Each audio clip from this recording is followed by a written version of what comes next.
Everything has a beginning and an end. Life is just a cycle of starts and stops. There are ends we don't desire but are inevitable. Do you know where did this line come from? I will tell you at the end of the video.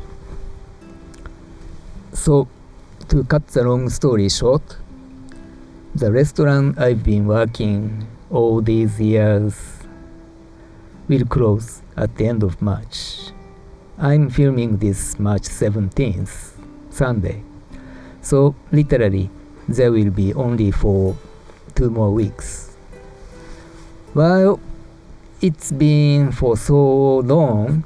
I started working for them 2006 spring, and the restaurant started 1995. So, they have been around for almost 30 years. And I am not going into detail, partly because I'm not a sentimental type. So, I don't get sentimental. And partly because I don't own the business. I'm not the owner, I'm not the manager, so I probably shouldn't say anything other than the fact that we close.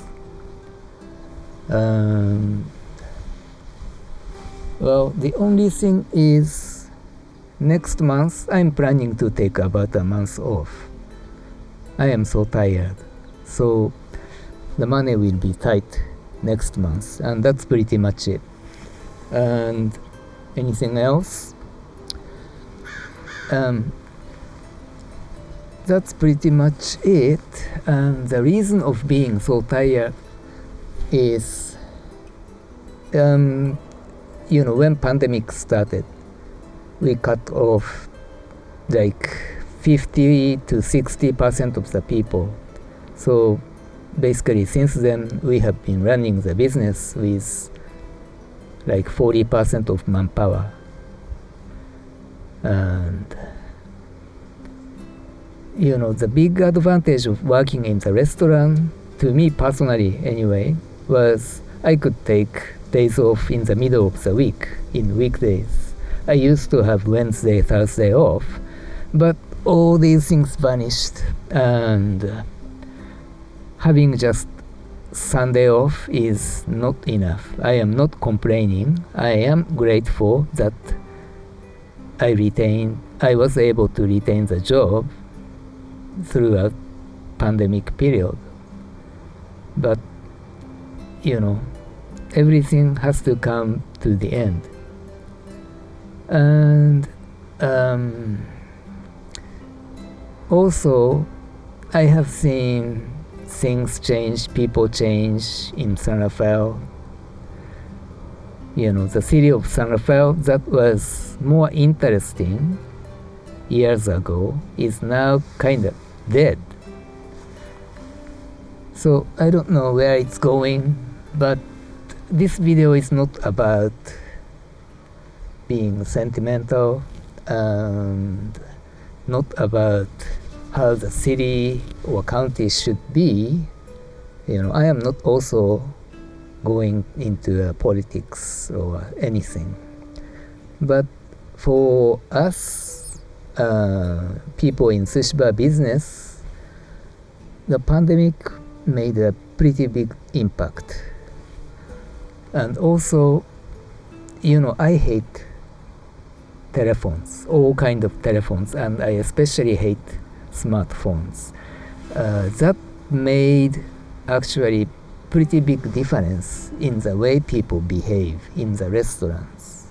Even some families, they come into the restaurants and they sit at the table, and the first thing they do is flip out their phone and start scrolling on the phone screen, and it's just not like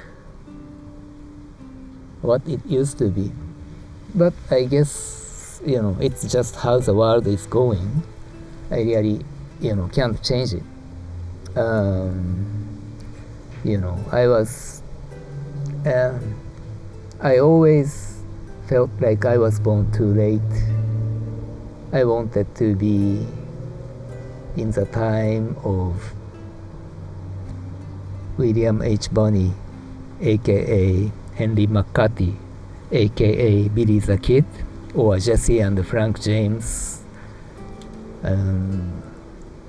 Cole Younger and brothers. If you know these names, if you don't know, you wouldn't understand me. But anyway, the quote came from Cowboy Bebop, the trailer of the last episode. Last episode actually was a two-part, first and second part, and it's hard to believe it's 25 years ago. And I don't always watch it, over and over again, but this is still one of my favorite, and partly because I feel so many overlapping between Spike and myself, the way I look at the things or the way I feel, whether am I still alive, am I really alive, or I'm just watching a bad dream I never wake up from. It was especially like that during the COVID lockdown. Am I still really alive, or I'm just watching a dream I never wake up from? So anyway, City of Santa Fe used to be interesting. Not many people know, but the ILM, Industrial Light and Magic, before George Lucas moved it to Presidio San Francisco, it was in Santa Fe. But that's a long time ago, years ago. And I had some friends working for ILM, but I don't have any contact with them. I think most of them, they are no longer in filmmaking business. But, for example, the art director of Hawk, he was a friend / my regular customer. I was working in Mill Valley back then. But anyway, this is a short video about what is happening right now. So I guess that's it. See you in next video.